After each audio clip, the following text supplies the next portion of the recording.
And we are open for remote attendance pursuant to state executive orders as noted in the agenda. There's Greg. Oh, wait a minute. Hi, Greg. Oh, he's still connecting.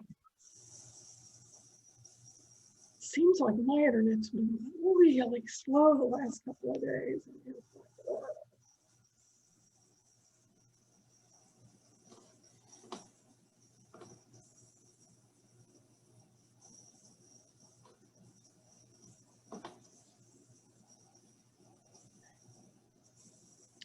Greg, we see that you're there, but we can't see you or hear you. Now he can hear, possibly. I am here. I don't know why you can't see me. Oh, because your video's off. I'm sorry? We don't have to see you. We just need to hear you.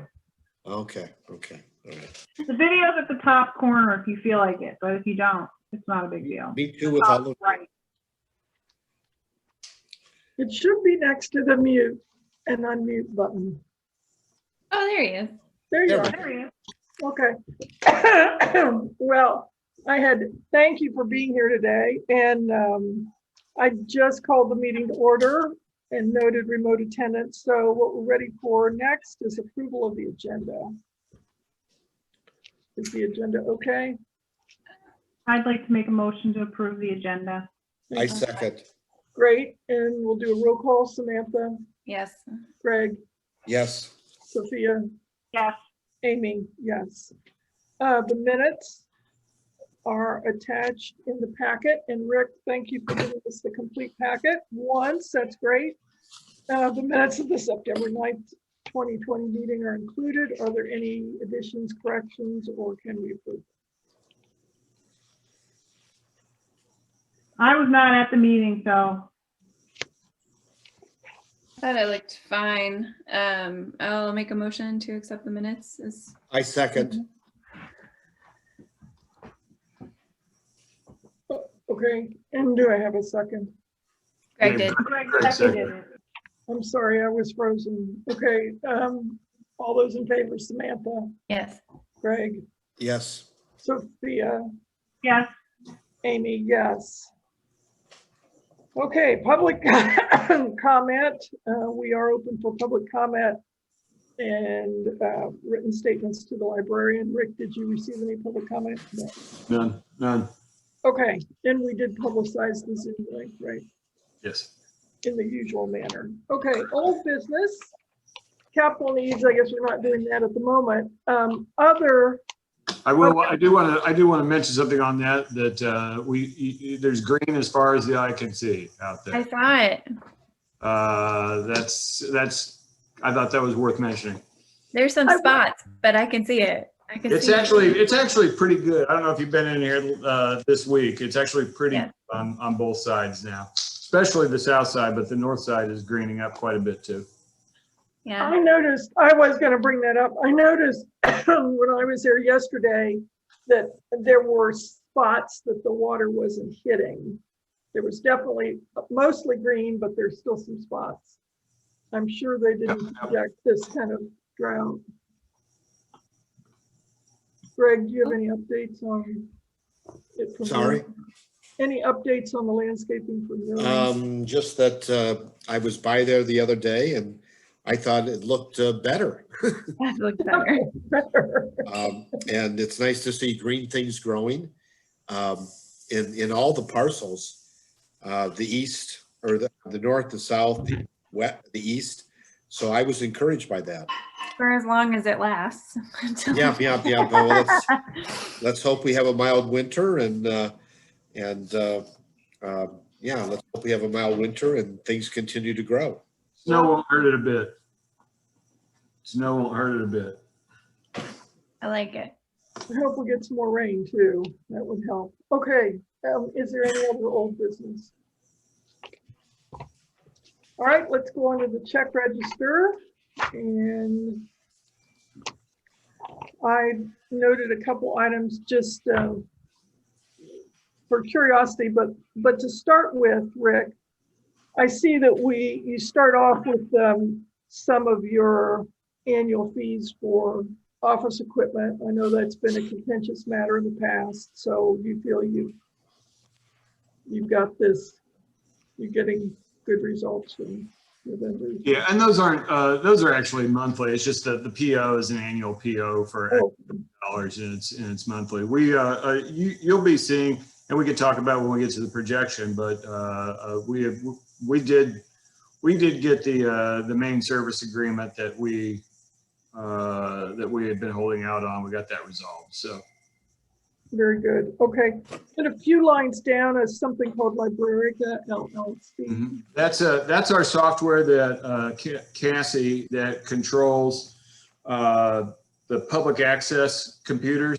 So it sets the timer. It allows self login, allows us to access if we need to, that sort of thing. Okay, great. And then in the second page, the next page, there are a couple items for World Book, and I was just curious about how much use that they're getting, particularly when kids are Zooming. Yeah, it just started. I mean, last we got the, I think I erroneously said that was electronic, but we had our World Book, but that was actually for the physical stuff. And I'm going to show you what this is. So we've got, well, World Book timelines. So that the fees you see there cover World Book timelines, covers the World Book Student Edition, covers the Spanish edition, and hard to get at everything with this.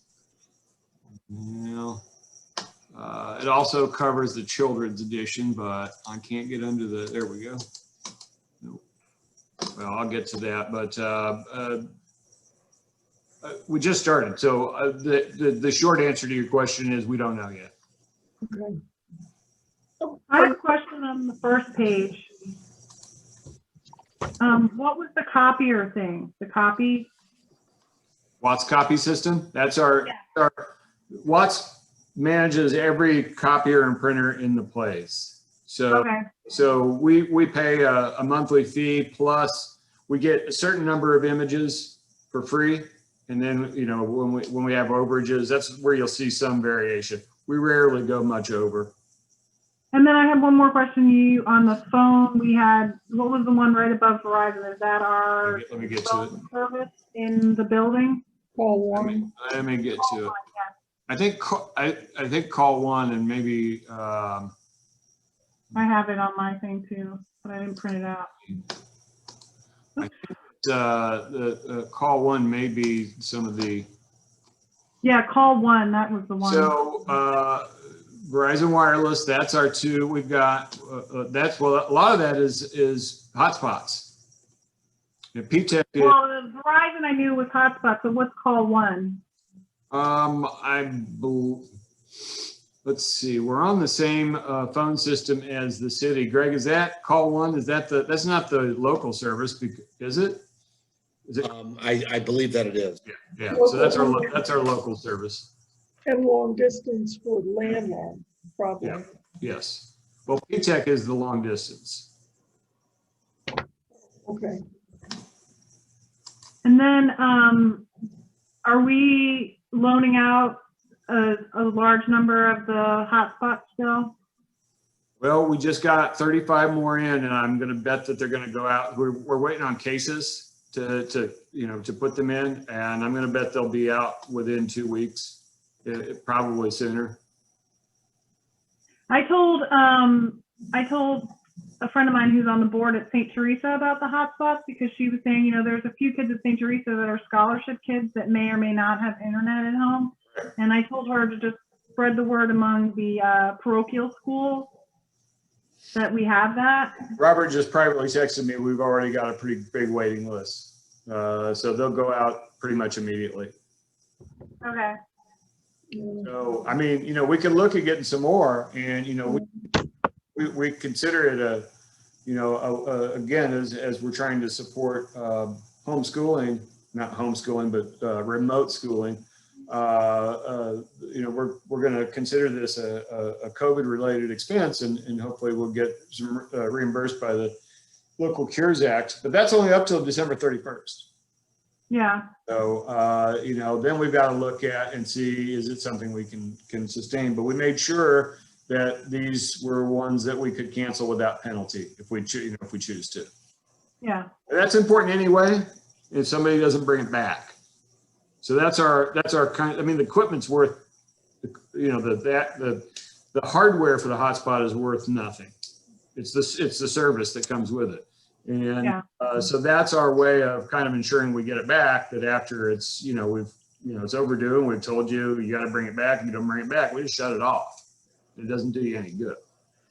But, you know, some of our initial, you know, when we were kind of finding our way with this, some of them had early shut-off fees, but these we negotiated that, you know, we could shut off at any time.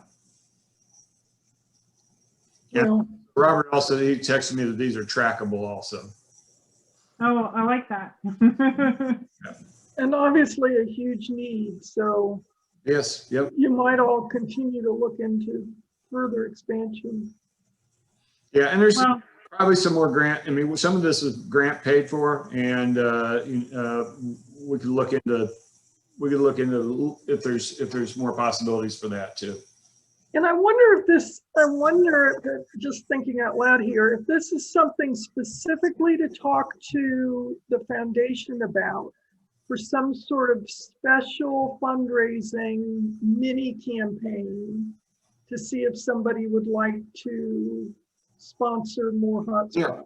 Yeah. Again, I'm of two minds here, you know, and I, you know, it sounds heretical to say, but I mean, I do think that school district holds some responsibility here. I think the school district should definitely, I mean, Mount Zion is offering to help you get internet if you don't have it. And the school district is, ZPS 61 is, but there's still a fee. It's still a $10 a month fee. They will help people meet in the income requirements, or maybe it's not income requirements, maybe it's anybody. They send a robocall call go out. They would help people get wireless access for a very low price.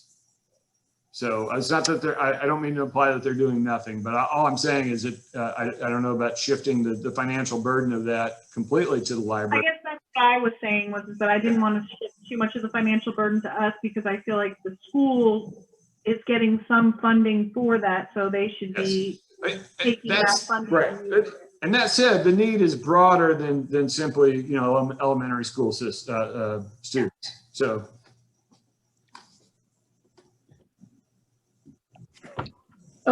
Okay, so then going on to page 2, are you down on page 1? Everybody down on page 1?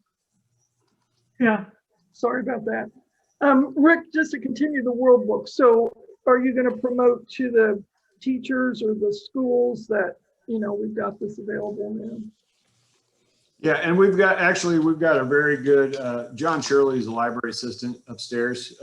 He has really opened up the line of communications, done a great job of that with the school library system. So Great. I'm going to show you Super. here's the children's World Book for kids. This is what the interface looks like. Oh, so cute.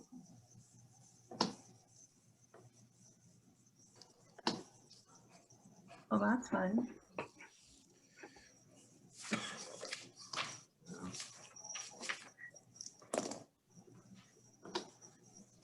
Pretty easy to use, and I mean, World Book is the standard encyclopedia for kids. So Yeah, that's nice. Thank you. Well, and while you're showing us things, my next question was on the $4,600 item for Flipster digital magazine subscriptions. there it is. This is my account. So you can log in, you can create an account. And let's see, the big one is consumer reports. We get a lot of requests for that. Oh, I timed out. So let me log in again.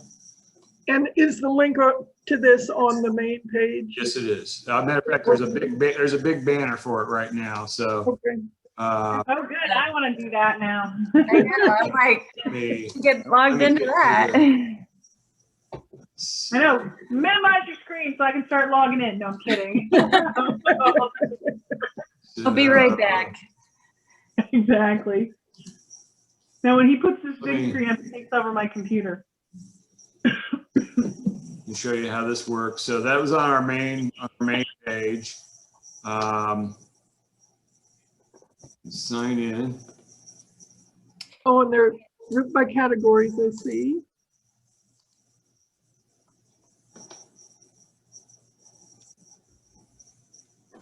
All right, so here we are, and say I want to read consumer reports. Is there an app for this too? Or is it? You know what? I'm not sure. I'm not sure off the top of my head. Okay. So Wow. the latest, it's got a very nice display. I mean, it's just like the actual physical magazine. That's fantastic. Yeah. And it has some really good titles, at least from the first page that you showed. Like, Yeah, I'm in. I'm logging in tonight. we think the time is right for it. We had a service called Zenio a few years ago. I didn't like it. And yes, the interface was not nearly as good. It was more expensive, and in usage just declined every month. You know? I mean, it took off, and then it just got down to almost nothing. And for what we were paying for it, we decided to move to cancel it. But I noticed something when so our physical magazine circulation has been in a downward trend for years, but I noticed something really interesting when we were closed. So after we opened back up, the first couple months, we actually had one category of materials go up in circulation compared to the previous year. Much fewer people, a lot fewer people coming through the door, but it was magazines. So there's a small but devoted readership there. And I think I haven't gotten this granular, but what makes sense to me is people came in and said, okay, I need the March and the April and the May and the June because I got to go.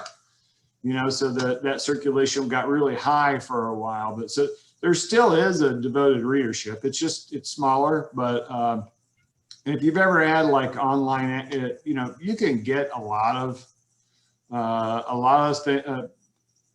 at least, you know, like I think the Atlantic Monthly, for instance, I think you can read 5 articles a month for free online for nothing. 2 or 3. Yeah, but it's not many, and but you're not touching Consumer Reports without paying full price for it. You know, For sure. Yeah.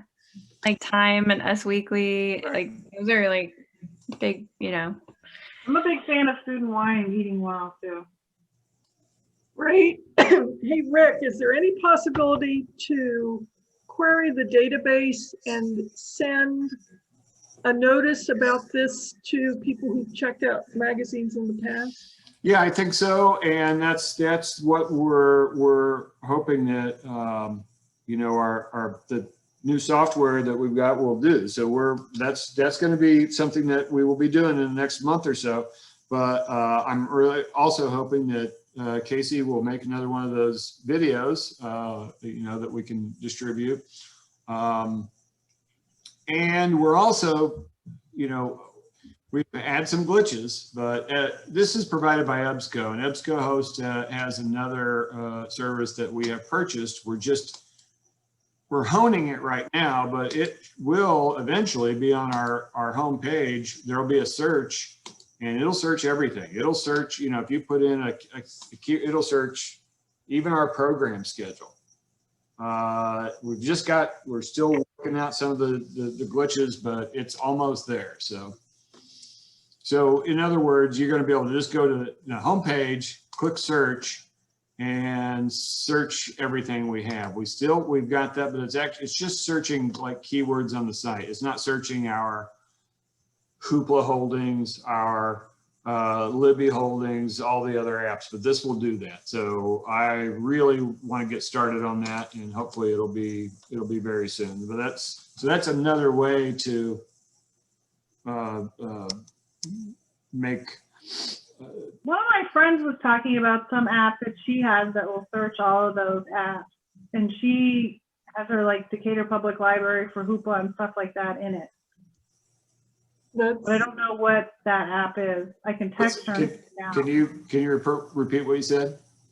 One of my friends has an app on her phone, and like she'll just search for a book, and it'll search like all the different sites that Decatur Public Library has, like Hoopla and stuff Yeah, and like that's that curbside app that we. No, she has a different one. I don't know what it is, but she was able to log in her. I'll text her. My Libro. My Libra. Yeah, and that is My Libro is our curbside app. I mean, but it will do a lot more than just set up a curbside pickup, and it will do. No, this is a different app. I don't know. I'm going to ask her. Yeah, find out, because I want to go back to something you said. I mean, it's great about the search, but don't miss the opportunity to, promote this new library thing to people who are specially interested, to this magazine thing to people who are specially interested in magazines. I mean, yeah, and that's what and now the name escapes me, but the our new newsletter. Patron Point. What's that? Patron Point.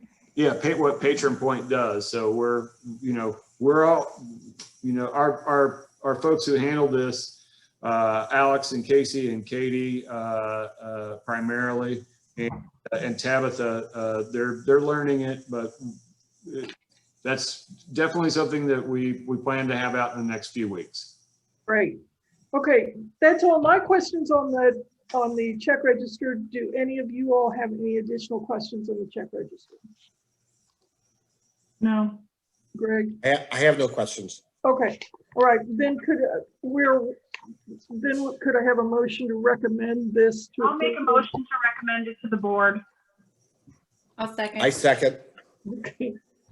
Or third. Okay, Samantha, Yes. Greg, Yes. Sophia, Yes. Amy, yes. Okay, all right. We're ready to look at actual results. We're at 83% of the year. And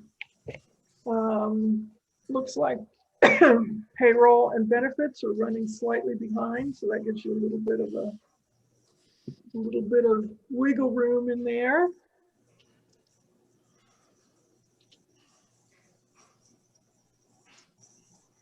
Yeah, and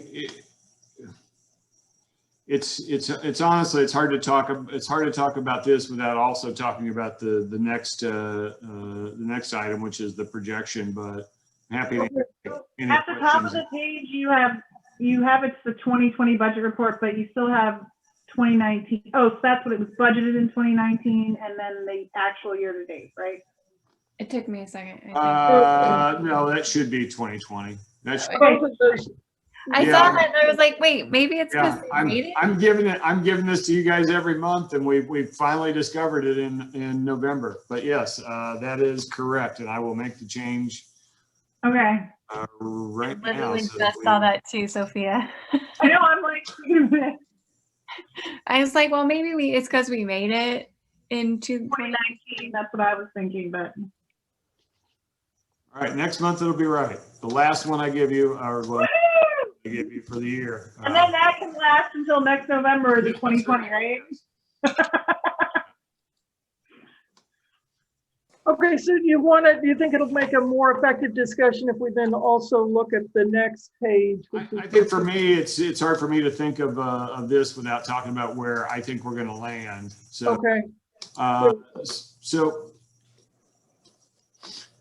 revenue wise, we're going to fall short, but again, most of that is this $75,000 that we budget, that we budget for other grants just in case.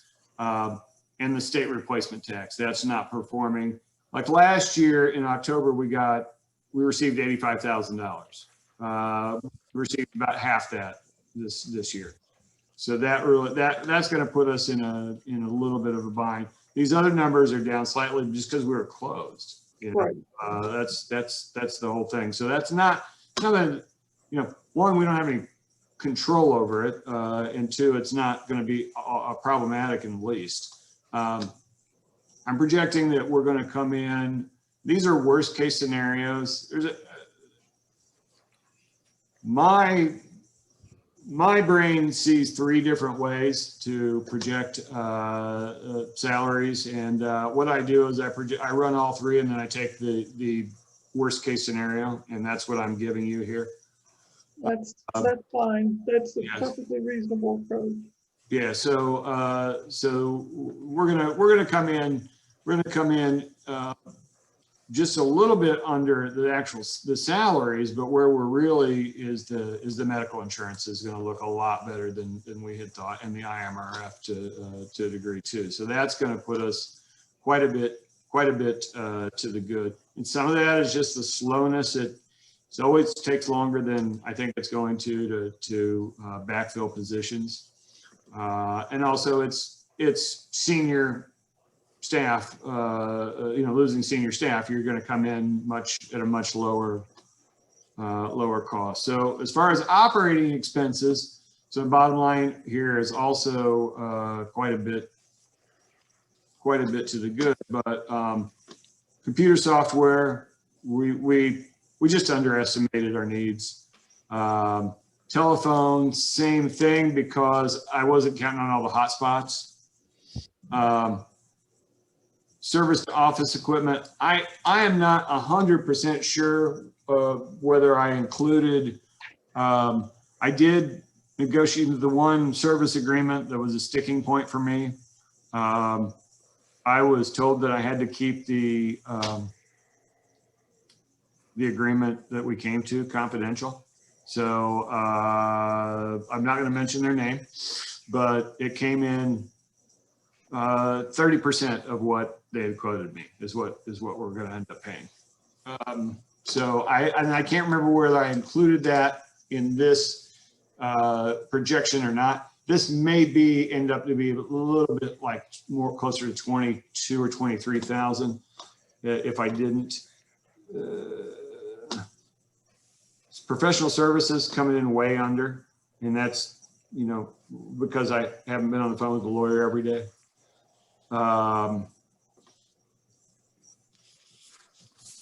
And other grants comes in really to the good, but that's just the magic. That's only a placeholder, so that one really doesn't matter either, because on the revenue side, it's coming in way under. Office supplies are lower than budgeted because, again, we were closed for 3 months. We weren't using office supplies like we normally would.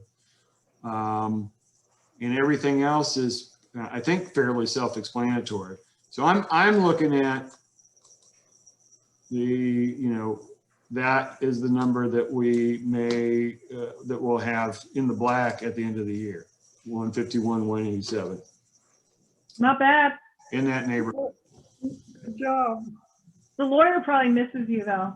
Yeah, I talked to him last week, and I said I had to actually look your phone number up, Chris. I couldn't remember it.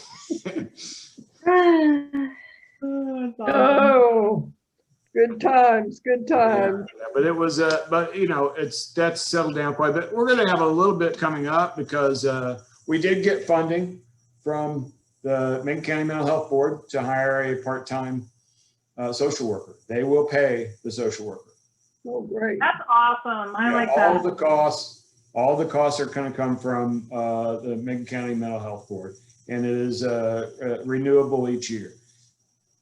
So we'll have a few more attorney fees in the next month or so as this thing comes to a screeching halt with contracts going back and forth. But we'll have a contract with the social worker will be an independent contractor. They check off all the boxes for that. Yeah, and so there won't be any,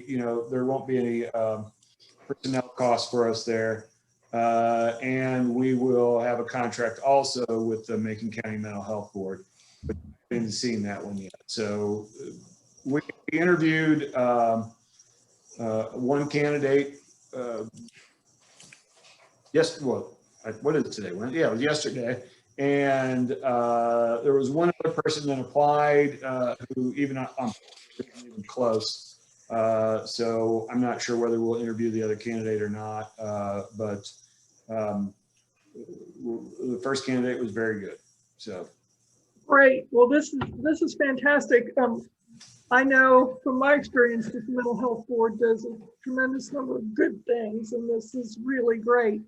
I would also give you a little hint that one of the keys to keeping the funding is to be just go overboard on your reporting. Be really transparent, really clear. Well, the candidate that we really liked that we interviewed yesterday, she happened to be the intern that wrote the grant application for. So, and she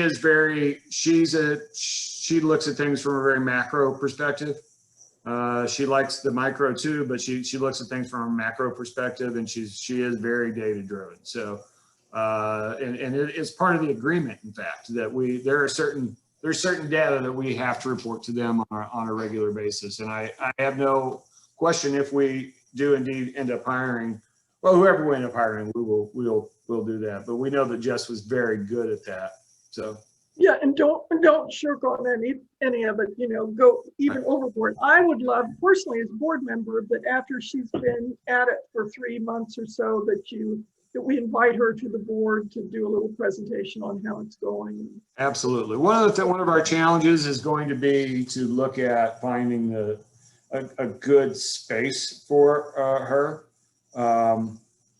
And I haven't solved that yet. You know, I've got some ideas, and it could take a little bit of money. Well, there's another foundation in town that's interested in, they want to be a part of this. We've met with them. And so we're looking at things that they could possibly do to be a part of it. Maybe just providing some opportunities for continuing education for the successful candidate. Right. So that's, I mean, word got out and funders were interested. I think this is bigger than anybody knows yet, because, you know, it's a way of demonstrating, you know, our value in the community that's beyond what you automatically think about. I mean, when we first started talking about it in here, people were like, why? And I understand the question. I really do. And if it were out of the library budget, I would probably have agreed. But, you know, when we're having this intergovernmental cooperation, I think it's and something that's clearly a need in our community. It's just amazing. In this, when Jess was here, in the 2 months she was here on site, she managed to help 2 people who hang around outside here secure housing. 2 people, you know, and that's kind of big. So that's a big deal. I mean, yeah, and they all trust her. They ask for her still by name. Once again, I would encourage you to make sure that the foundation is aware of this and see if they can put their hats on to see if there are any other ways to, you know, promote this to funders. But that's great. This is great. If there are any other questions, but then Rick, thank you for projection and current operations. So let's go look at the budget now, which is the last 3 or 4 pages of the package. And it's the one that goes sideways here. Greg and I were going to talk about this, and we haven't yet. We still got some time before the full board meeting. But as I looked it over, I thought that I saw that a number that I hadn't gotten quite right. Where'd it go? I'm sorry. Was personnel. I'd undershot it a little bit. And again, I'm basing it on full staffing for an entire year. There's a strong likelihood it could come out under this. So what I'm presenting here is a worst case scenario. But what I had originally presented was a little bit under that. Therefore, what I've put as a proposal in front of you for real, this is the number that'll be, you know, probably most controversial, and I can see other ways of approaching it, but it's actually a little bit more than an increase now, 1.1. I wouldn't frame it as a 1.1% increase from last year. I'd frame it as a 1.1% increase from 2016. Amy, you. Okay, well, my first reaction was that, is there any way to get this down so that you're either flat or at the most, at the very, very, very most, there's no increase in rate? I don't know whether this would increase the rate given the city's Well, that's something to check on. annexations of the last, last 6 months. That's something Sure. to check on. Sure. But yes, there's another way to get, I think at least 2 ways to get that $30,000. Okay.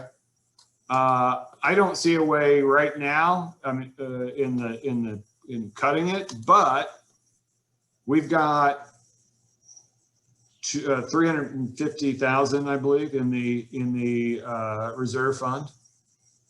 So that could be just a straight transfer from that fund. I mean, it's $30,000, or Shave something on, shave a little bit off of various expense categories.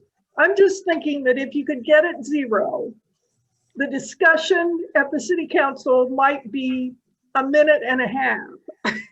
right. You're asking Yeah, for a I longer get that. discussion. I totally get that, and I'm not, I'm just, I feel like I've shaved what I can shave. I shaved 33% off postage, and I'm hoping we can achieve that. 17% from office supplies, 33% from small capital, 33% from office equipment. So are there some things I could do? Yeah. Okay. Telephone. I could bring that back down. We could get rid of the hotspots. And I could bring that down to, just what an actual phone costs us. I could probably shave another $5,000 off this at least. Now that so that would get us 25 grand closer. Software's tough. I think you and Greg should probably talk about this and just think about it a little bit more, because I don't want to just willy-nilly shave stuff off that we might need. Well, it's all fungible too. If the personnel ends up coming under like it has almost every year, you can, bottom line is what we look at. But it's possible. I mean, based on this year, let's say if we don't, professional services is something else that you could probably shave. I shaved 11. You can see, I just told you where we are this year. It's not high. Problem is, if you have an ongoing legal issue, because that's our primary cost for, it's not our only cost for professional services, but it's our primary one. So those are a couple of places we could. We might be able to get office supplies down even a little bit more. But that's a tall order. So one argument for taking professional services down is if we did have a lot of legal fees, I mean, that would be a special circumstance that we could perhaps look at the reserves to take. But rather than operating things, that's something that's a little lumpier. We're either going to have a problem or we're not going to have a problem. So we could even get it down probably to 30. That's a big, I mean, based on this year, I mean, rather than preparing for the worst on professional services, we could knock that down to that. Now, we are looking at strategic planning next year too. I mean, so, and although I don't know that we need to hire a consultant again, we got a pretty good training on how to do that last time. again, I could bring telephone down to 10,000, but that would be, and we could search for other ways to fund our hotspots. Can you make a note, like when we go to the full board with this, what the general fund includes? Because I know I know you said it's like a roll up of different. Yeah, it's human resources. Accounting, insurance. It's not insurance, that's on another line. Oh, okay, sorry. Um, Not health insurance, but general liability insurance. Then. That's under risk management, probably. Yeah, it is. Okay. That's it. That's the most of it. Those three types of services. I just can foresee questions like what that includes. So. Yeah, and you know, that's off the top of my head. Rick, let me go back to the telephone thing again, kind of contrasting professional services and the telephone. For the telephone, the hotspots, the access to the internet seems like central to our mission. Yes. Whether or not we hire a consultant for strategic planning seems like potentially very important, but not central to our mission. So I personally would encourage you to look for things where there are efficiencies or different status of risk that aren't central to our mission. I'm just going to throw out there like a little bit of a thing on that. We can provide as many hotspots as we want, but if people don't own computers or phones and phones come with service, then the hotspots are completely useless.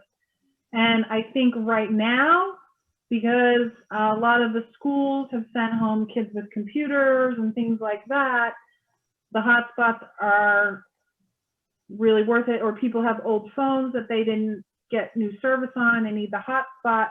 So I feel like right now we need a lot of hotspots, but we still will need some in the future, but I'm not sure how much of that we're going to be servicing. I don't know. Well, you got any, what's your projection on when the pandemic is going to be? Oh, I think we're going to be in it until 2022, but I don't know. So I can pull, here's the thing, the main conference next year, the main national conference is the American Libraries Association. It's in Chicago. If only one of us goes, or even if none of us go. The thing about the ALA conference is it's good, but it's not just for public libraries. It's for public, academic, school, corporate, every kind of library. The PLA conference is every other year. That's the Public Library Association. That's our big one. You know, it is in my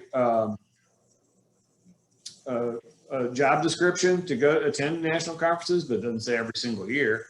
Certainly wouldn't. I mean, if we took that out, we could probably get this down to about 7,500. But I know Okay, well, past boards have been. I'm sorry. I think it's important to go to the conferences and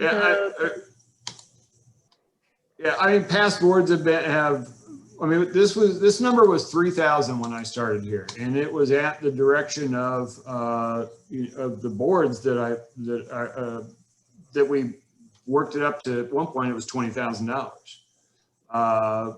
So and it's great because it's not just the director going. You know, we get a lot of people going. Well, and also to look carefully at the virtual option. I know that virtually attending is not the same as going in person, but on the other hand, you can have more people and you can go to attend more things because you don't. Sure, but that's not an option most of the time. I mean, it for those conferences, it was this year, and it was the only option. But that's not an option at all. But we don't know. And Sophia just said she's guessing that this is also going to be true next year.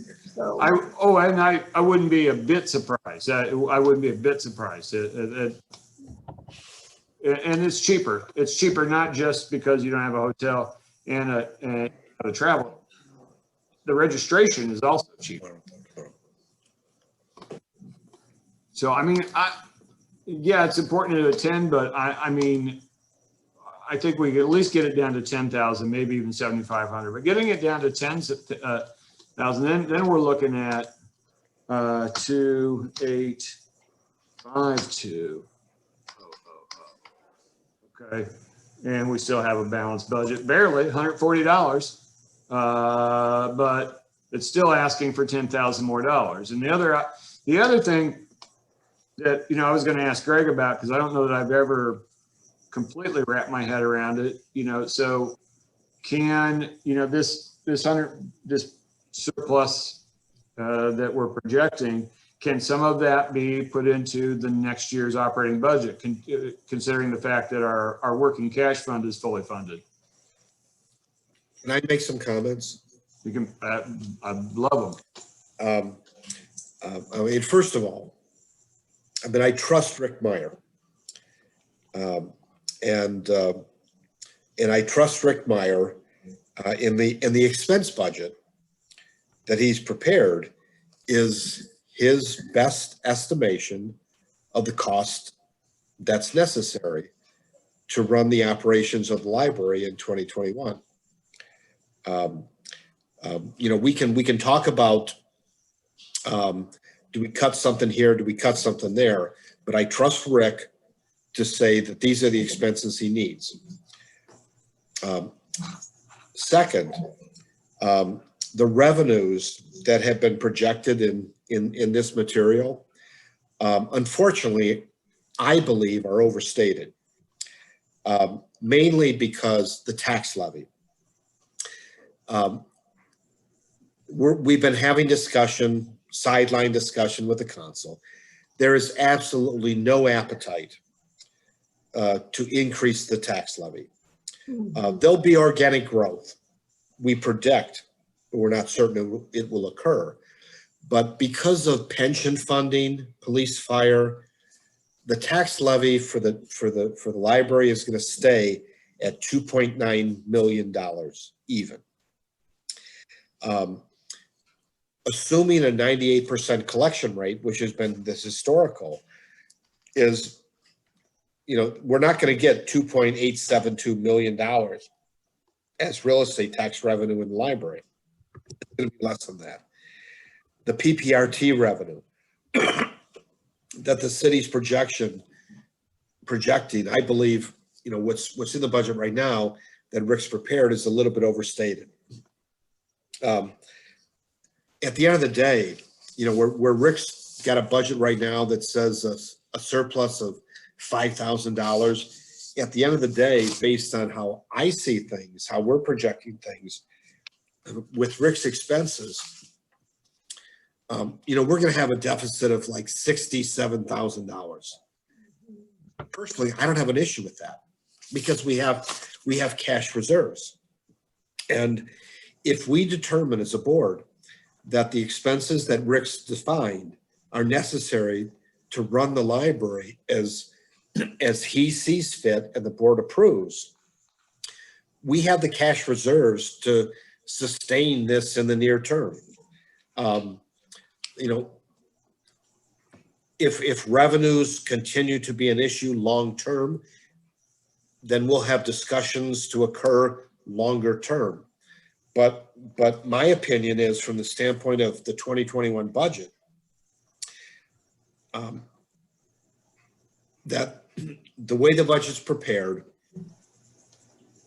from an expense standpoint, from Rick's point of view, is appropriate if the board determines that to be appropriate, and the revenue will be what the revenue will be. And we'll have to dip in short term to cash reserves to balance things in 2021, at least as the current projections are, given what we're going to get from the council in a tax levy, and likely we're going to get from the state in the PPRT revenue distribution.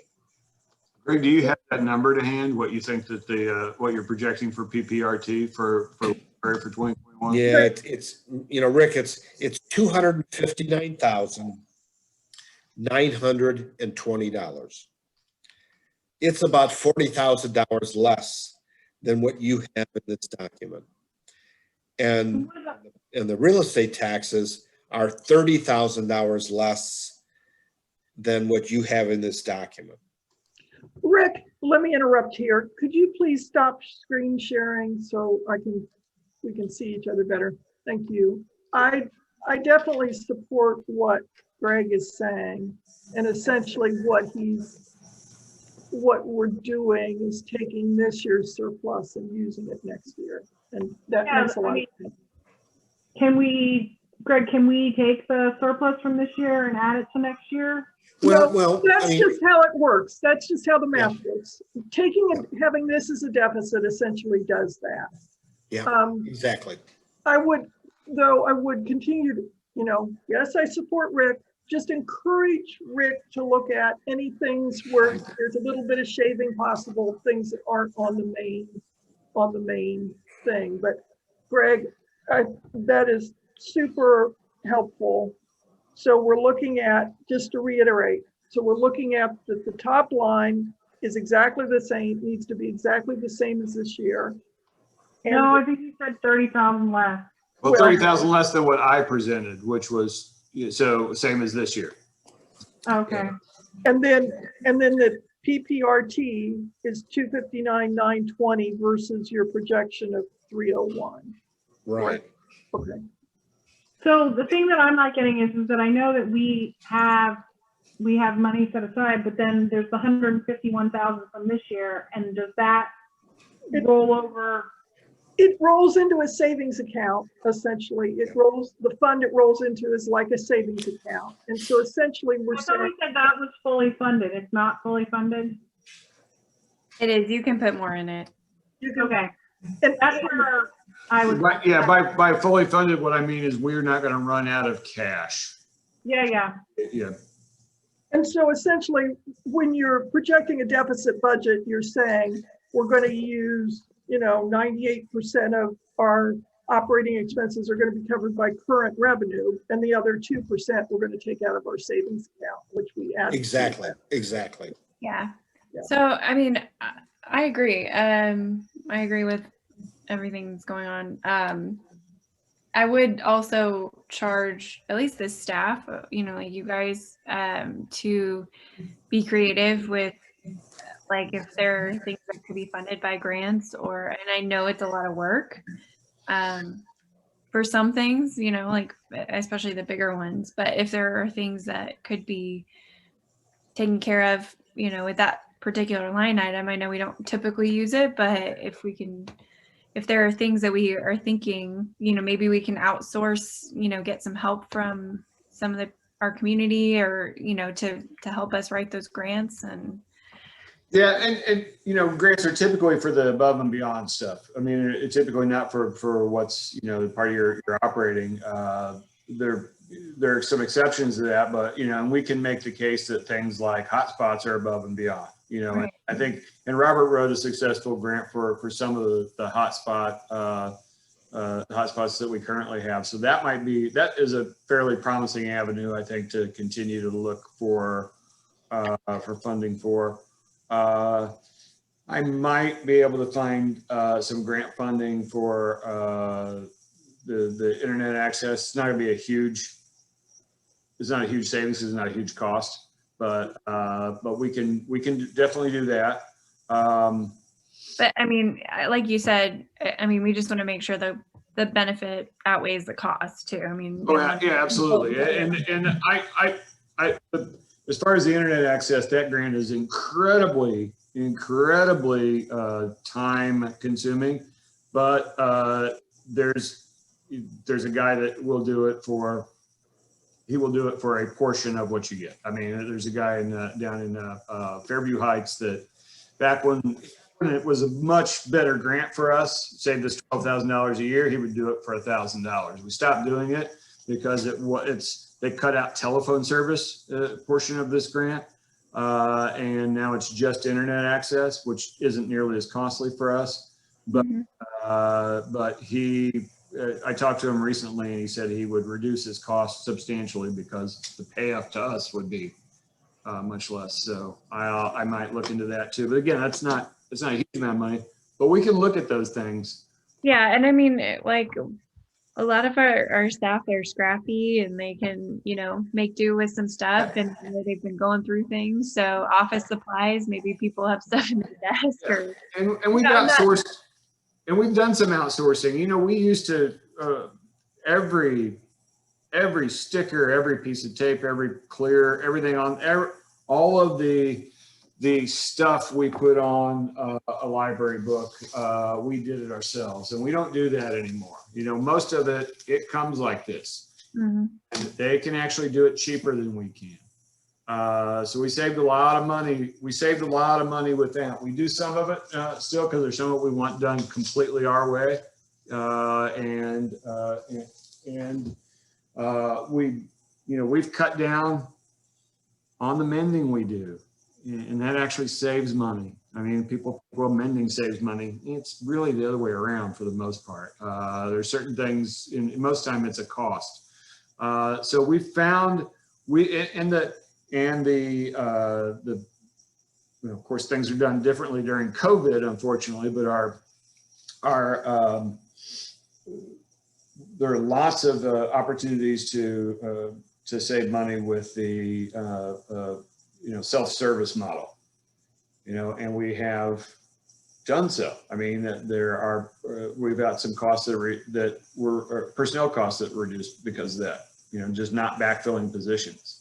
Right.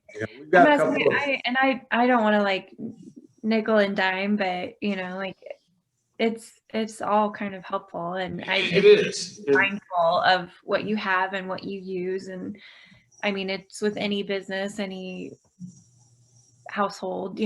Yeah. No, that stuff does add up, and it has, there's two things that have really kept us, this is a flat levy for years now, and we've added staff, and we've added hours. Okay, so a couple of things that have helped us a lot, and that's some of these efficiencies that we've searched for and found. But the other thing is pilot. The payment in lieu of taxes. Right. Increased, something like 300% in 2014. And Well, but something, we appreciate everything you're doing, Rick.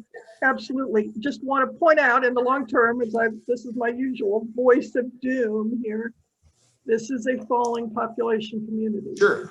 Brett, you've been trying to say something here for quite a while. Were you going to jump in? No. What I was going to say is that, okay, my own opinion, in the short term, the budget that Rick's prepared, from an expense point of view, is appropriate. I believe. I trust him, as I said before. We have the short-term cash reserves to accommodate the shortfall we're predicting from a lower revenue standpoint in 2021.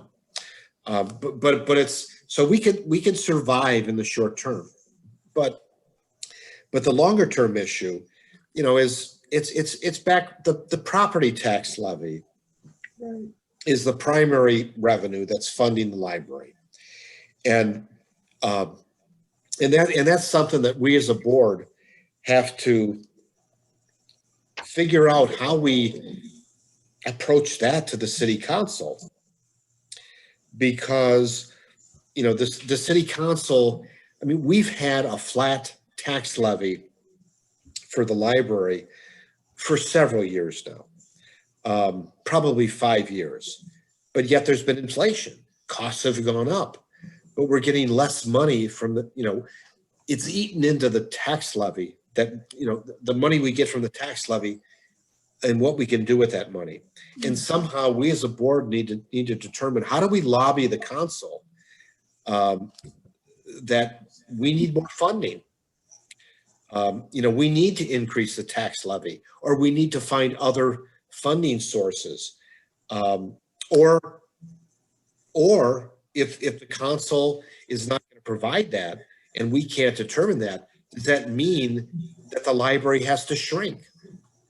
And I just think as a board, we have to figure out, how do we lobby the council to get more funding?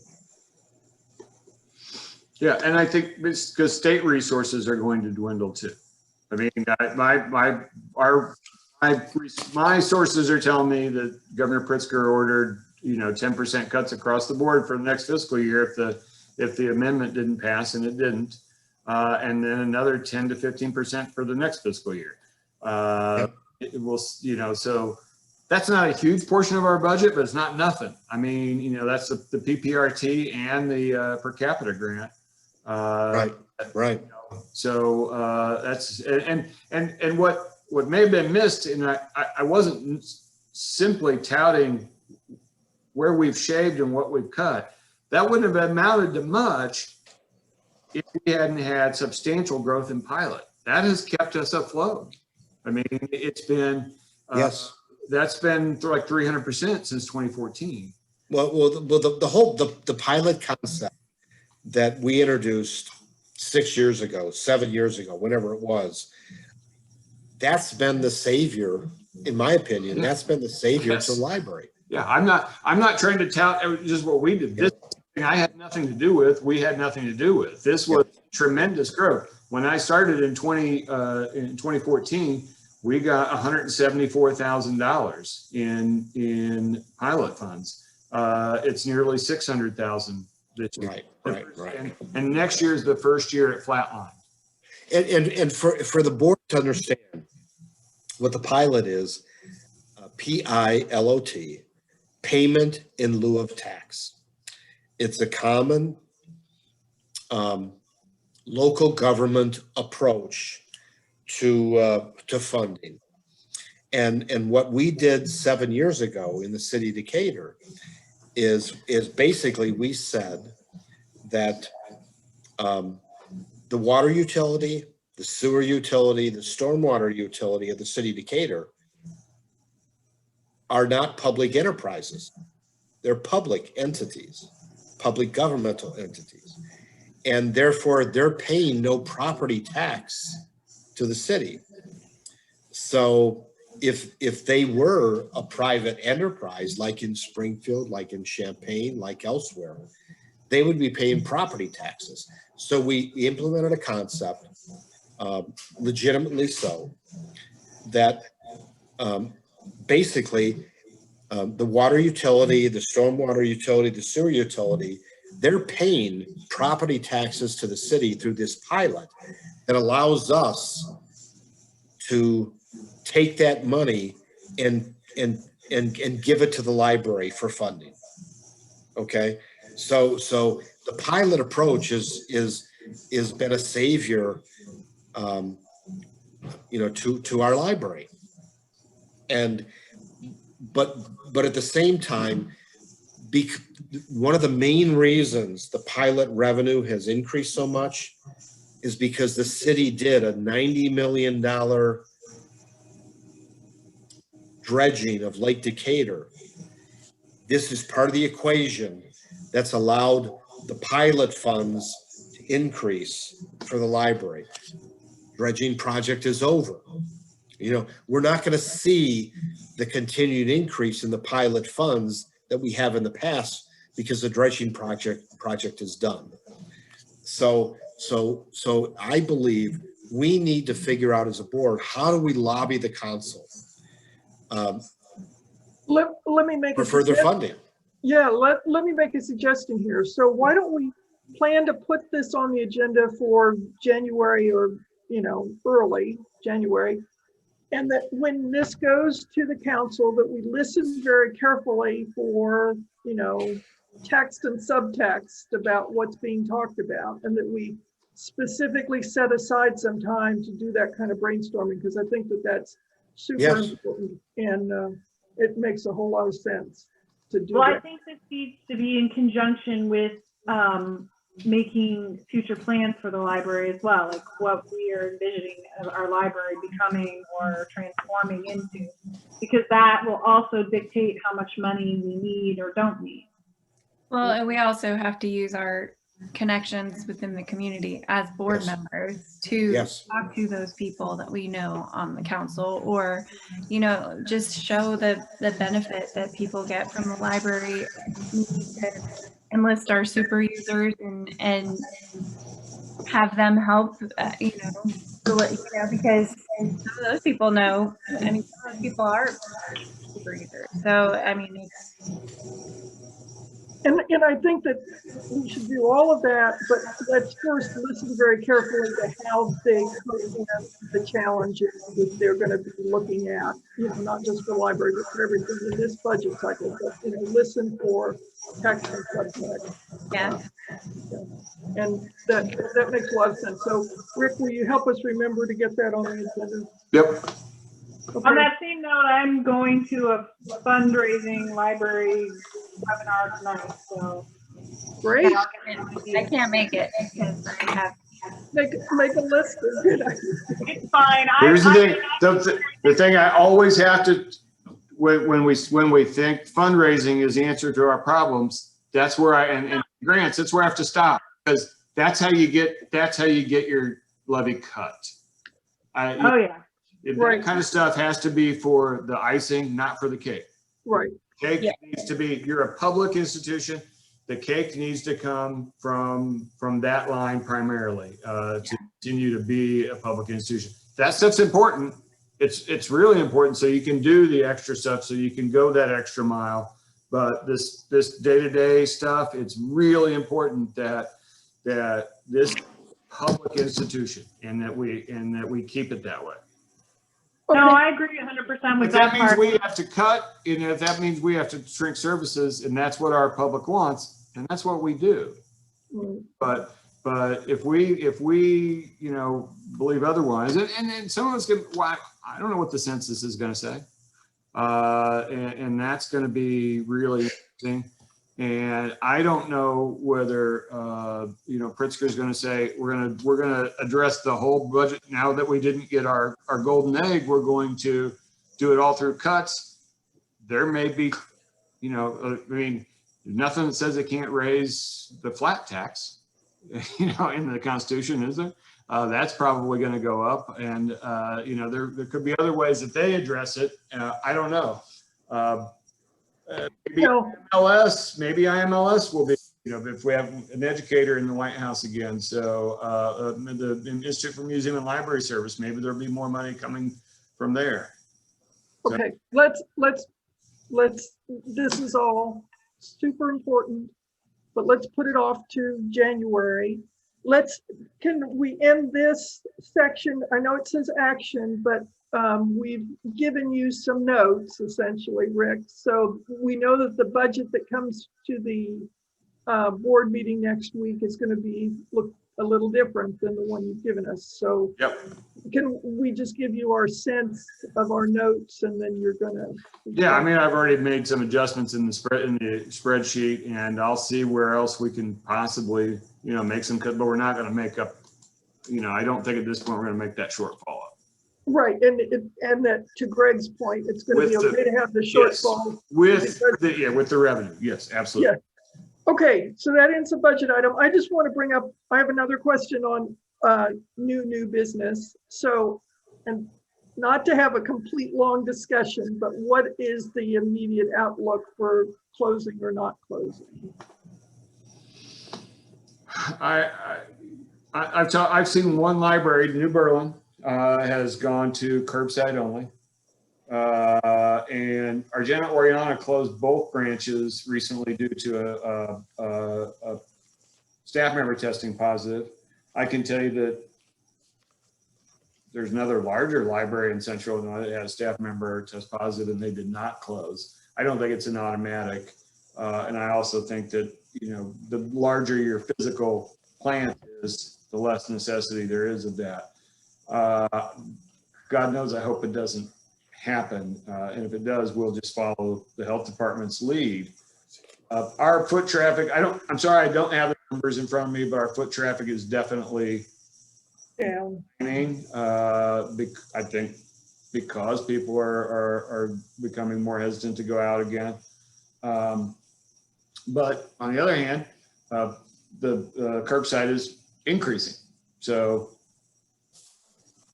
I think in the short term, we should just keep pushing the curbside as a way of just lessening the traffic in the building. Yeah. You know, just organically. That's a good approach. we've expanded the hours of that, and we're opening up. We were saying, we get a lot of people who are actually like Forsyth card holders or Mount Zion card holders who come here. And we've increased the hours of 10 to 4 Monday through Friday for curbside. We have now we're letting the Mount Zion card holders get curbside. The other card holders, so if they don't want to come in the building, they don't have to. We're looking at the possibility of taking telephone orders for those who maybe aren't quite so technologically adept. That can be really time consuming, but It's worth a try. we're looking at that. So Do we have any after Done work hours? Like anything after like 4 o'clock is the latest you can pick up? no, well, right now it is, but that doesn't mean we can't. We want to see how this goes, and take it a step up. I don't want to go from, 8 hours a week to 20 in a heartbeat. I'd rather just kind of step up. No, I was just wondering if there was like one day that you would do like later hours and earlier hours just to see which one is more popular. Yeah, I would intend to eventually. That my goal is that we can go curbside. We could have curbside when we're open, if it's feasible. So I would maybe want a closer pickup point than we have right now. A closer Long walk. just for staff's safety, if nothing else. But Hey, Rick, I have a question. Hmm? And I guess it relates to, as we've gone into fall, there's a rise in all the positive testing for the virus that's occurred, throughout the country, throughout the state, and, certainly in Macon County and the city of Decatur. And I guess the question is, just for you, and as we keep the library open,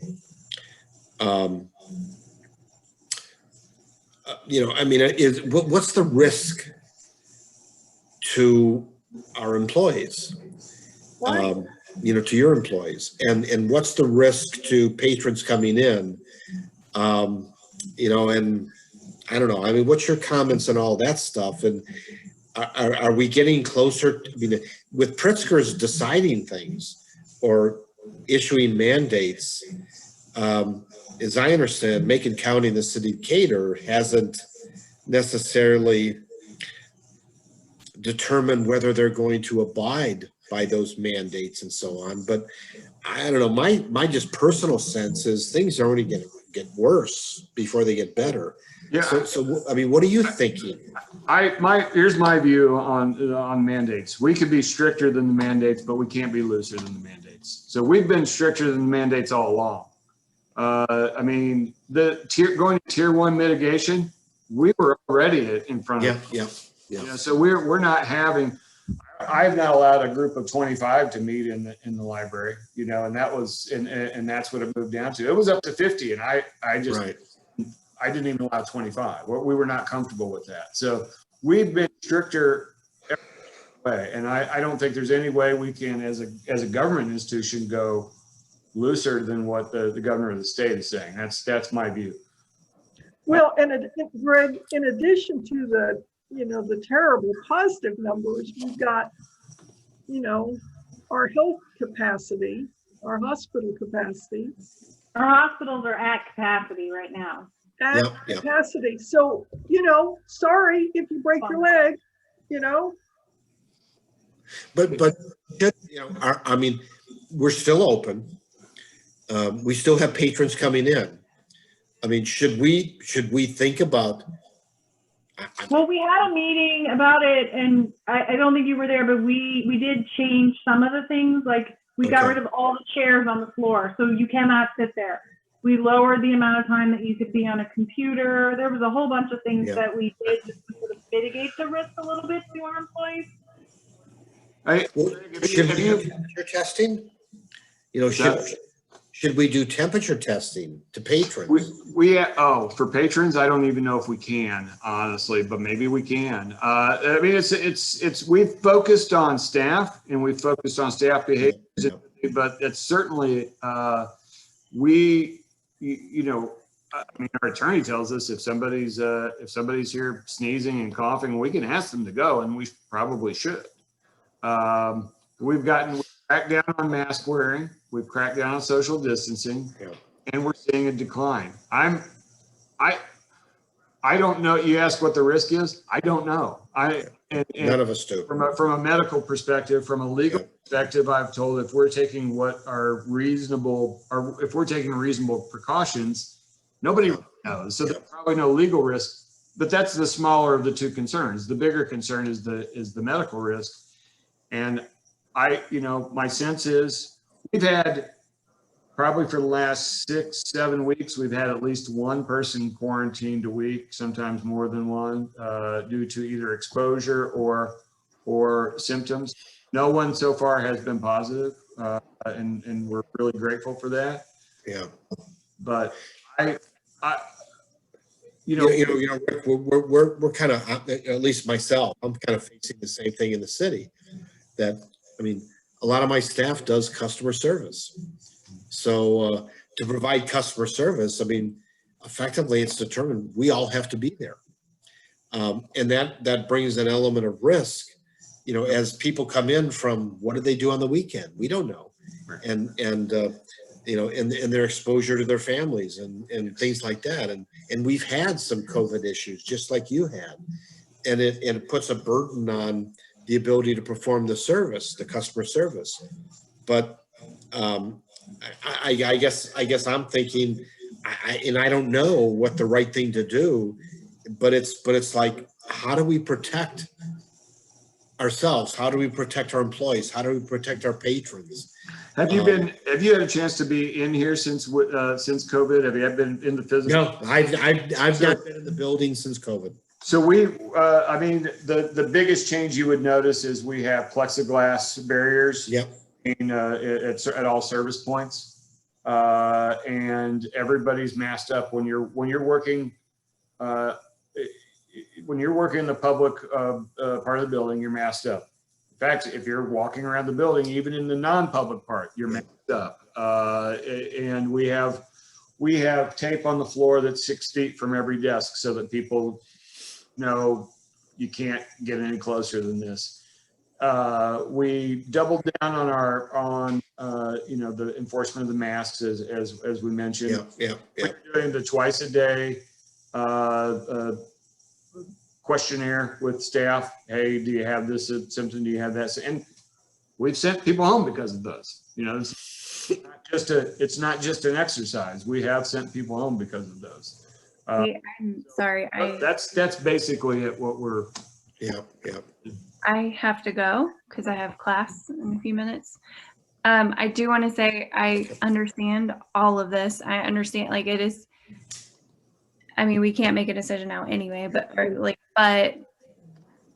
I feel like libraries are essential, especially right now. And so I feel like we are doing everything we possibly can at this point to mitigate it. And to do, I guess maybe that's not the right word, but I don't know what the answer is. So I just at least wanted to put that in there. I understand just that people need access to our services. So we have to figure out a way to provide them, even if it's, you know, if worse comes to worse, if we have to shut down completely. But I don't know what the answer is. So Samantha, that is agreed.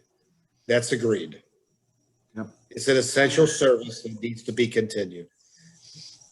So what, and if somebody comes in, they say they have a medical reason for not, they can't wear a mask or they just don't want to, we're offering them, if it's, they want to check out something curbside, or if they want to use we're not booking the computer lab. So if you have a medical reason or just whatever reason for not wearing a mask, you can come up, we'll put you in this room by yourself and you can use the computer for 1 hour like anybody else. So, you know, ADA, we're making a reasonable accommodation, and then we come in and sanitize afterwards, and you know, you're not there with the general public. There's still a level of risk, you know. The good news, new air handler. Okay, the ventilation is much better than it was 6 months ago. So that's huge from everything I'm reading. And then, you know, just naturally foot traffic is dropping. I mean, because I think people are less comfortable. So in some ways it's taking care of itself, but I don't know what the right thing is either. Well, and it's, you know, it's clearly a fast changing situation. So I appreciate everybody's thoughts. And I mean, obviously, you know, we want to do the right thing in an impossible situation. So it's, you know, I certainly appreciate the care that everyone's giving to this very difficult problem. So thanks for further discussion. I just want you guys to know that we appreciate it. I mean, the staff, that you guys have taken this seriously and helped us with these. I mean, these are decisions none of us are prepared for, you know, that we're ready for. And the staff knows that you guys are taking this very seriously, and that's important. Okay. All right. Well, shall we have a motion to adjourn? I'll make a motion to adjourn. I second. Okay. Sophia, Yes. Greg, Yes. Amy, yes. Thank you all. Thank you all Thank for you. great